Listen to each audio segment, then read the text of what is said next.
ಎಲ್ಲ ಒಂದು SLC ವಿದ್ಯಾರ್ಥಿಗಳಿಗೆ ಟ್ರೂ ಕೆ ಅಫಿಷಿಯಲ್ ಚಾನಲ್ಗೆ ಸ್ವಾಗತ. ನಾನು ಚೇತನ್ ಕೆ. ಇವತ್ತಿನ ವಿಡಿಯೋದಲ್ಲಿ SLC FA2 ಎಕ್ಸಾಮ್ಗೆ ಸಮಾಜ ವಿಜ್ಞಾನ ವಿಷಯದ ಒಂದು ಪ್ರಶ್ನೆ ಪತ್ರಿಕೆ ಉತ್ತರ ಸಹಿತ ನೋಡೋಣ. ಈ ಒಂದು ಕ್ವಶನ್ ಪೇಪರು ಇಂಪಾರ್ಟೆಂಟು ನಿಮ್ಮ FA2 ಎಕ್ಸಾಮ್ಗೆ. ಯಾಕೆ ಅಂದರೆ ಇಲ್ಲಿ ಯಾವ ರೀತಿಯಾಗಿ ಪ್ಯಾಟ್ರನ್ನ ಕೊಟ್ಟಿದ್ದಾರೆ, ಇದೇ ರೀತಿ ಪ್ಯಾಟ್ರನ್ನು ನಿಮ್ಮ ಒಂದು FA2 ಎಕ್ಸಾಮ್ಲೇ ಇರ್ತದೆ. ಅಷ್ಟೇ ಮಾತ್ರವಲ್ಲ, ಇದರ ಪ್ರಶ್ನೆಗಳು ನಿಮ್ಮ ಎಕ್ಸಾಮ್ ರಿಪೀಟ್ ಆಗ್ಬೋದು. ಎಲ್ಲಗಳು ಇಂಪಾರ್ಟೆಂಟ್ ಆಗಿರ್ತವೆ. ಚೆನ್ನಾಗಿ ಓದ್ಕೊಂಡೋಗಿ. ಸಂಪೂರ್ಣ ಕ್ವಶನ್ ಪೇಪರು ಉತ್ತರ ಸಹಿತ ಕೊಡ್ತೀನಿ, ಕೊನೆವರೆಗೆ ನೋಡಿ, ಓಕೆನಾ? ಅದಕ್ಕಿಂತ ಮುಂಚೆ ಇನ್ನೂ ಕೂಡ ಚಾನಲ್ನ ಸಬ್ಸ್ಕ್ರೈಬ್ ಮಾಡ್ಕೊಂಡಿಲ್ಲ, ಪ್ರತಿಯೊಬ್ಬರು ಕೂಡ ಸಬ್ಸ್ಕ್ರೈಬ್ ಮಾಡ್ಕೊಳ್ಳಿ. ಯಾಕೆ ಅಂದರೆ ಮುಂದೆ 10th SLC ಅನ್ನಲ್ ಎಕ್ಸಾಮ್ ಮುಗಿಯವರೆಗೆ ಎಲ್ಲ ವಿಷಯಗಳ ಪಾಸಿಂಗ್ ಪ್ಯಾಕೇಜ್ಗಳು, ಸ್ಕೋರಿಂಗ್ ಪ್ಯಾಕೇಜ್ಗಳು, ಇಂಪಾರ್ಟೆಂಟ್ ಕ್ವಶನ್ ಪೇಪರ್ಗಳು ಮತ್ತು ನಿಮ್ಮ ಎಕ್ಸಾಮ್ಗೆ ಬರುವಂಥ ಕ್ವಶನ್ಗಳು, ಒಟ್ಟಿನಲ್ಲಿ ಎಲ್ಲವನ್ನ ಇದೊಂದು ಚಾನಲ್ ಆಗ್ತೀವಿ. ಅದರಿಂದ ಪ್ರತಿಯೊಬ್ಬರು ಕೂಡ ಮಿಸ್ ಮಾಡೋ ಚಾನಲ್ನ ಸಬ್ಸ್ಕ್ರೈಬ್ ಮಾಡ್ಕೊಳ್ಳಿ. ಮಾಡಿದ್ರಾ? ಹಾಗೆ ವಿಡಿಯೋನ ಲೈಕ್ ಮಾಡಿ ಮತ್ತು ನಿಮ್ಮೆಲ್ಲ ಫ್ರೆಂಡ್ಸ್ ಶೇರ್ ಮಾಡಿ. ಬನ್ನಿ ನೋಡ್ತಾ ಹೋಗೋಣ. ರೂಪನಾಥಕ ಮೌಲ್ಯಮಾಪನ 2, ಸಾಧನಾ ಪರೀಕ್ಷೆ 2 ಅಥವಾ FA2 ವಿಷಯ ಸಮಾಜ ವಿಜ್ಞಾನ ತರಗತಿ 10ನೇ ತರಗತಿ. ಒಂದನೇ ಮೇನು ಭೂಗೋಳ ಪ್ರಶ್ನೆಗಳು. ಪ್ರತಿ ಪ್ರಶ್ನೆಗೆ 1 ಅಂಕ. ಒಂದನೇ ಪ್ರಶ್ನೆ ನೋಡಿ. 1935ರ ಭಾರತ ಸರ್ಕಾರದ ಕಾಯ್ದೆ ಭಾರತದ ಒಂದು ಪ್ರಮುಖ ದಾಖಲೆಯಾಗಿದೆ, ಏಕೆಂದರೆ ಏನಾಗಿತ್ತು ಆ ಒಂದು ಕಾಯ್ದೆ ಅಂತ ಕೇಳಿದರೆ, ಆಪ್ಷನ್ ಎ ಪ್ರಾಂತ್ಯಗಳಲ್ಲಿ ದ್ವಿ ಸರ್ಕಾರ ಜಾರಿಗೆ ತಂದಿದೆ, ಬಿ ನಿಯಂತ್ರಣ ಮಂಡಳಿ ಸ್ಥಾಪಿಸಿದೆ, ಸಿ ಮತೀಯ ಆಧಾರದ ಮೇಲೆ ಪ್ರತ್ಯೇಕ ಚುನಾವಣಾ ಮತಗಟ್ಟೆ ವ್ಯವಸ್ಥೆಯನ್ನು ಪರಿಚಯಿಸಿತು, ಡಿ ಅಖಿಲ ಭಾರತ ಒಕ್ಕೂಟವನ್ನು ರಚಿಸಲು ಅವಕಾಶ ನೀಡಿತು. ಯಾವುದಾದ್ರು ಉತ್ತರ ಗೆಸ್ ಮಾಡಿ ನೋಡೋಣ. ಆಪ್ಷನ್ ಡಿ ಆಗ್ತದೆ. ಆಪ್ಷನ್ ಡಿ ಅಖಿಲ ಭಾರತ ಒಕ್ಕೂಟವನ್ನು ರಚಿಸಲು ಅವಕಾಶ ನೀಡಿತು, ಸರಿಯಾದ ಉತ್ತರ. ಇನ್ನು question number 2, doctor DM Nanjundappa ಸಮಿತಿ ರಚನೆಯಾದ ಉದ್ದೇಶ ಕೇಳಿದರೆ, ಕೋಮುವಾದ ತಡೆಯುವುದು, ಪ್ರಾದೇಶಿಕವಾದ ತಡೆಯುವುದು, ಅನಕ್ಷರ ತಡೆಯುವುದು, ಭ್ರಷ್ಟಾಚಾರ ತಡೆಯುವುದು. ಯಾವುದಾಗ್ಬೋದು ಆನ್ಸರು? ಎರಡನೇದು ಆನ್ಸರು ಆಪ್ಷನ್ ಬಿ ಆಗ್ತದೆ, ಪ್ರಾದೇಶಿಕವಾದ ತಡೆಯುವುದು. ಇನ್ನು ಎರಡನೇ ಮೇನು, ಈ ಕೆಳಗಿನ ಪ್ರಶ್ನೆಗಳಿಗೆ ಒಂದೊಂದು ವಾಕ್ಯದಲ್ಲಿ ಉತ್ತರಿಸಿ.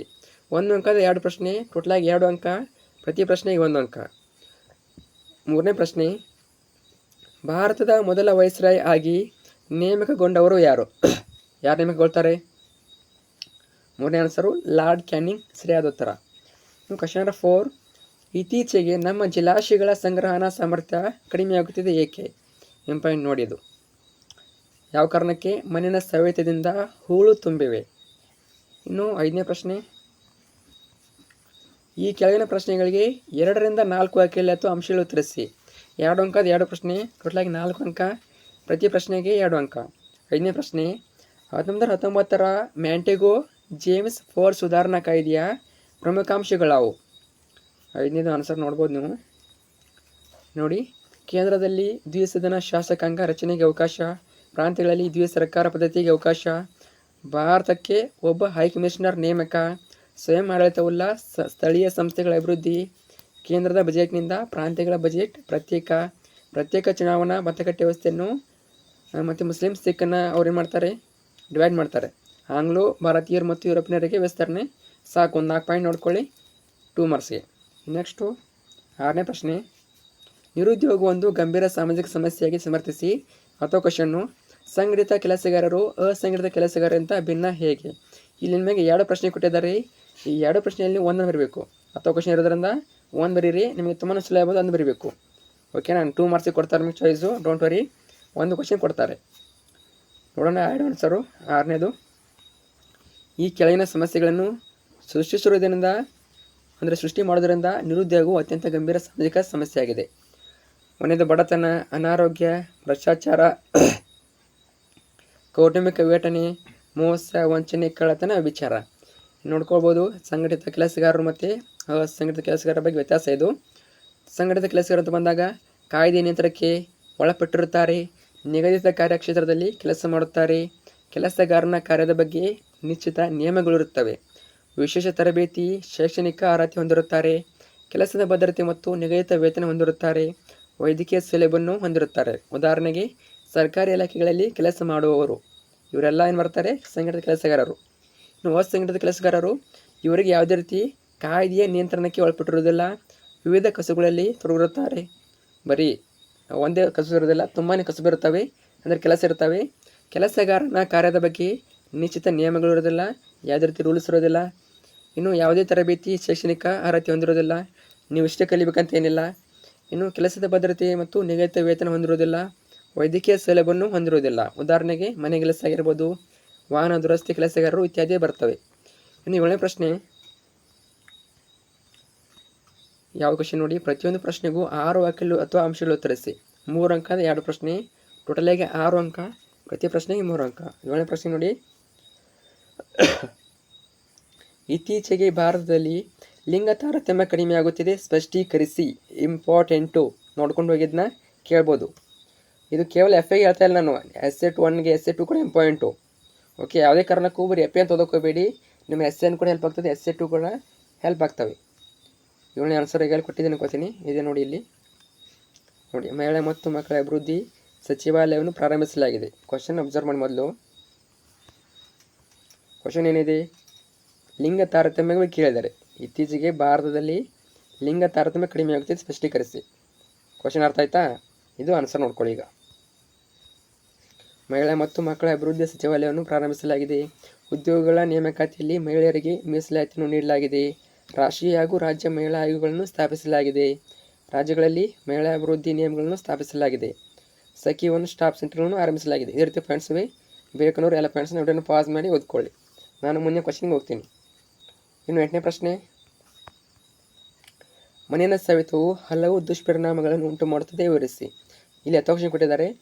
ಅರಣ್ಯ ಸಂರಕ್ಷಣಾ ವಿಧಾನಗಳು, ಇವೆರಡೂ ಕೂಡ ಮೋಸ್ಟ್ ಇಂಪಾರ್ಟೆಂಟ್ ಕ್ವಶನ್ಗಳು. ಯಾಕೆಂದರೆ ನೀವು ಕ್ವಶನ್ ಪೇಪರ್ ತಗೊಳ್ಳಿ, ಹೋದ ವರ್ಷ ಕ್ವಶನ್ ಪೇಪರ್ ತಗೊಳ್ಳಿ, ಯಾವುದೇ ತಗೊಳ್ಳಿ, ಅಲ್ಲಿ ಮಣ್ಣಿನ ಬಗ್ಗೆ ಮತ್ತು ಅರಣ್ಯ ಬಗ್ಗೆ ಕೇಳಿರ್ತಾರೆ. ಅದರಿಂದ ಮಣ್ಣಿನ ಕ್ವಶನ್ ಮತ್ತು ಅರಣ್ಯದ ಕ್ವಶನ್ನು ಇವೆರಡು ಕೇಳ್ತಾ ಇರೋದ್ರಿಂದ ಈ ವರ್ಷ ಕೂಡ ಕೇಳ್ತಾರೆ.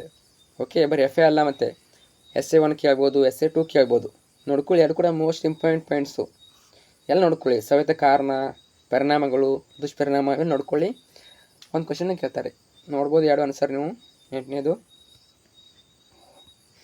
ನೋಡಿ, ನದಿಗಳಲ್ಲಿ ಹೂಳು ತುಂಬಿ ಪ್ರವಾಹ ಉಂಟಾಗುತ್ತದೆ, ಇಂಗುವ ನೀರಿನ ಪ್ರಮಾಣ ಕಡಿಮೆಯಾಗುತ್ತದೆ, ನದಿಗಳು ತಮ್ಮ ಪಾತ್ರವನ್ನು ಬದಲಾಯಿಸುತ್ತವೆ, ಸ್ವಾಭಾವಿಕ ಚಿಲುಮೆಗಳು ಬತ್ತಿ ಹೋಗುತ್ತವೆ, ಜಲಾಶಯಗಳ ನೀರಿನ ಸಂಗ್ರಹಣಾ ಸಾಮರ್ಥ್ಯ ಕಡಿಮೆಯಾಗುತ್ತದೆ, ಕೃಷಿ ಉತ್ಪಾದನೆ ಮೇಲೆ ಪರಿಣಾಮ ಬೀಳುತ್ತದೆ.